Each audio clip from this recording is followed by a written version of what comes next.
ഇന്ത്യയെ സംബന്ധിച്ചിടത്തോളം ഓപ്പറേഷൻ സിന്ധൂറിലൂടെ പാകിസ്ഥാന് ശക്തമായി തിരിച്ചടി കൊടുക്കുകയും നിരന്തരമായി പാകിസ്ഥാൻ അതിർത്തിയിൽ ഷെല്ലാക്രമണം തുടരുകയും ചെയ്യുന്ന സാഹചര്യത്തിൽ ഒരല്പ ആശ്വാസം പകരുന്ന മറ്റൊരു വാർത്ത വരുന്നുണ്ട്.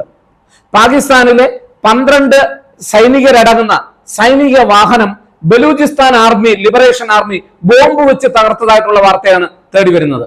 ഭീകരവാദത്തിന് ആ രാജ്യത്ത് തന്നെ ഭീകരവാദികൾ നടത്തുന്ന ആക്രമണം അനുഭവിക്കുമ്പോൾ ഒരല്പം വേദന ഉണ്ടാകും എന്നുള്ള കാര്യത്തിൽ സംശയമൊന്നും വേണ്ട. തങ്ങളുടെ 9 സൈനികരെ കൊല്ലപ്പെട്ടോളൂ എന്നുള്ള വാർത്തയാണ് ഇതിനോടകം പാകിസ്ഥാൻ അംഗീകരിച്ചിട്ടുള്ളത്. അതിന്റെ അർത്ഥം പാകിസ്ഥാനിൽ ആക്രമണം നടത്തി അഥവാ ബലൂച്ച് ലിബറേഷൻ ആർമി അവർക്ക് തിരിച്ചടി കൊടുത്തു എന്നുള്ളതാണ്. ബലൂജ് പ്രവിശ്യയിൽ തന്നെയാണ് അവർ ഈ ആക്രമണം അഥവാ ഈ ആർമിയെ കൊന്നൊടുക്കിയത്, സൈനികരെ കൊന്നൊടുക്കിയതായിട്ടുള്ള വാർത്തകൾ അവര് റിപ്പോർട്ട് ചെയ്തിട്ടുള്ളത്. അതുപോലെ തന്നെ അവരെ അത് സംബന്ധിച്ച വീഡിയോ പുറത്തുവിട്ടിട്ടുണ്ട്. ഒരു വളരെ കുന്നിൻ പ്രദേശത്തുകൂടെ അവരുടെ സൈന്യം ട്രക്കിംഗ് മൂവ്മെന്റുകൾ നടത്തുന്ന സമയത്ത് പാതയിൽ മൈനുകൾ മറ്റോ പാകിക്കൊണ്ടാണ്, റിമോട്ട് നിയന്ത്രിതമായിട്ടുള്ള മൈനുകളോ മറ്റോ പാകിക്കൊണ്ടാണ് ആ വാഹനത്തെ നശിപ്പിക്കുന്നത്. അതിനകത്തുണ്ടായിരുന്ന മുഴുവൻ ആളുകളും കൊല്ലപ്പെട്ടു. അതിനു മുമ്പ് അവർ മൈൻ പരിശോധിക്കുന്ന ദൃശ്യങ്ങൾ ഉണ്ടായിരുന്നു. അതിലേതാണ്ട് 10-12ഓളം ആളുകൾ വരും. പൂർണ്ണമായി തകർക്കപ്പെട്ട ആ വാഹനത്തിൽ പാകിസ്ഥാൻ പറയുന്ന 9 സൈനികർ വധിക്കപ്പെട്ടു എന്നാണ്. അങ്ങനെയെങ്കിൽ ബാക്കിയുള്ളവർ അതിഭീകരമായ അവസ്ഥയിലായിരിക്കും. എന്തായാലും ബലൂച്ച് ലിബറേഷൻ ആർമി ഇതിനോടൊപ്പം പാകിസ്ഥാനെ ആക്രമിച്ചിരിക്കുകയാണ്. ഒരു കാര്യം ഉറപ്പ്, നമ്മളിൽ പലർക്കും അറിയില്ല എന്താണ് ബലൂച്ച് ലിബറേഷൻ ആർമി എന്ന് പറയുന്നത്. ബലൂച്ച് ലിബറേഷൻ ആർമി രൂപീകരിക്കുന്നത് 2000-ലാണ്. അത് KGB ആണ് അതിന് രൂപം കൊടുത്തത് എന്നാണ് പറയുന്നത്. പഴയ സോവിയറ്റ് യൂണിയനിലെ KGB ആണ് അത് ഉണ്ടാക്കിയത് എന്നാണ് പറയുന്നത്. സാഷ എന്നും മിഷ എന്നും വിളിക്കുന്ന 2 പേർ, അവരുടെ കോഡ് നെയിമായിരിക്കാം അത്, KGBയുടെ ഏജൻസ് ആണ്.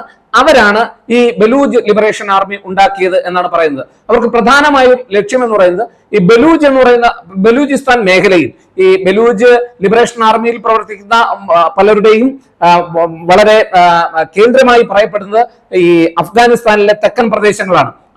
അവിടെയാണ് അവരുടെ സേഫ് ഹൈഡ് ഔട്ട്സ് എന്നാണ് പറയുന്നത്. അവിടെ നിന്നുകൊണ്ടാണ് അവർ ഓപ്പറേറ്റ് ചെയ്യുന്നത്. അപ്പൊ ഇവർ പ്രധാനമായും പ്രവർത്തിക്കുന്നത് അവിടെയുള്ള, അതായത് ബലൂചിസ്ഥാൻ പ്രവിശ്യ എന്ന് പറയുന്നത് ധാരാളം ധാതു സമ്പുഷ്ടമായിട്ടുള്ള ഒരു പ്രദേശമാണ്. അവിടെ ചൈനീസ് കമ്പനികളും പാകിസ്ഥാനുകളും പ്രധാനമായും അവിടെ എക്സ്പ്ലോയിറ്റേഷൻ നടത്തുന്നു, ചൂഷണം നടത്തുന്നു, തങ്ങളുടെ സമ്പത്ത് കൊണ്ടുപോകുന്നു.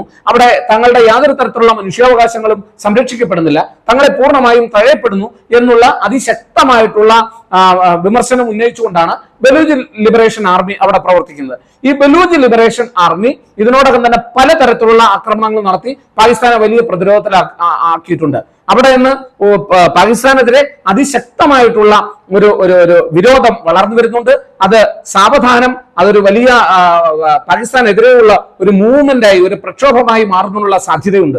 അതുകൊണ്ട് തന്നെ പാകിസ്ഥാൻ ആഭ്യന്തരമായി ഇക്കാര്യത്തിൽ വളരെ ഡിസ്റ്റർബ്ഡ് ആണ്, ആശങ്കാകുലരാണ്.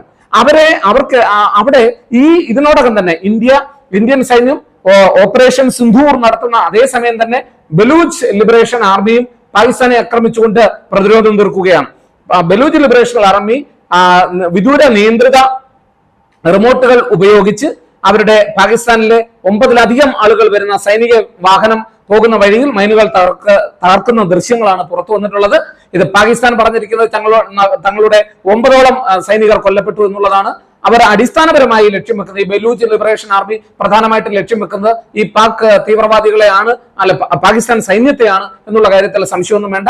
അതിനു മുമ്പ് ഒരു ട്രെയിൻ തന്നെ തട്ടിക്കൊണ്ടുപോയതായിട്ടുള്ള സംഭവം ഉണ്ടായിരുന്നു. അതിൽ നിറയെ ഉണ്ടായിരുന്ന സൈനികരെ മുഴുവൻ, ആ ട്രെയിനിൽ കൂടുതലും സൈനികരുണ്ടായിരുന്നെന്നും ആ സൈനികരെ മുഴുവൻ വകവരുത്തിയതായിട്ടുള്ള റിപ്പോർട്ടുണ്ട്.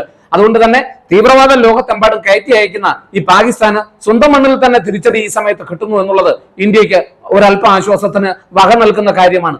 ഒരു വ്യക്തിയെയും കൊല്ലുന്നത് ഇഷ്ടപ്പെടുന്ന രാജ്യമല്ല, ഒരു വ്യക്തിയും വധിക്കപ്പെടുന്നത് ഇഷ്ടപ്പെടുന്ന രാജ്യമല്ല ഭാരതമെങ്കിൽ ഇപ്പോൾ പറയാതിരിക്കാൻ നിർവാഹമില്ല. തങ്ങൾ നടത്തിയ ഓപ്പറേഷൻ സിന്ധൂറിന് തങ്ങളുടെ സൈന്യം ഉയർത്ത വെല്ലുവിളിക്ക് പാകിസ്ഥാൻ മറുപടി പറയുന്നത് ഗ്രാമപ്രദേശങ്ങളിൽ ചെന്ന് സാധാരണ ജനങ്ങളെ കൊന്നുകൊണ്ടാണ്. ഇങ്ങനെ ഒരു പാകിസ്ഥാനെ ഈ ഭൂമുഖത്തിൽ എന്തിന് നിർത്തണം എന്നുള്ളതാണ് ഇന്ത്യ ഇപ്പോൾ മനസ്സിൽ കരുതുന്നത്. എന്തായാലും പാകിസ്ഥാന് ശക്തമായ തിരിച്ചടിക്ക് തീരുമാനമെടുക്കുകയാണ്. ബലൂച്ച് ലിബറേഷൻ ആർമി നടത്തുന്ന ഈ മുന്നേറ്റങ്ങൾ കണ്ടില്ല എന്ന് നടിക്കുവാൻ പാകിസ്ഥാന് കഴിയില്ല. എന്തായാലും പാകിസ്ഥാൻ കൂടുതൽ പ്രതിരോധത്തിലേക്കും പ്രശ്നങ്ങളിലേക്കും വഴുതി വീഴുകയാണ് എന്നുള്ള കാര്യത്തിൽ സംശയമൊന്നും വേണ്ട.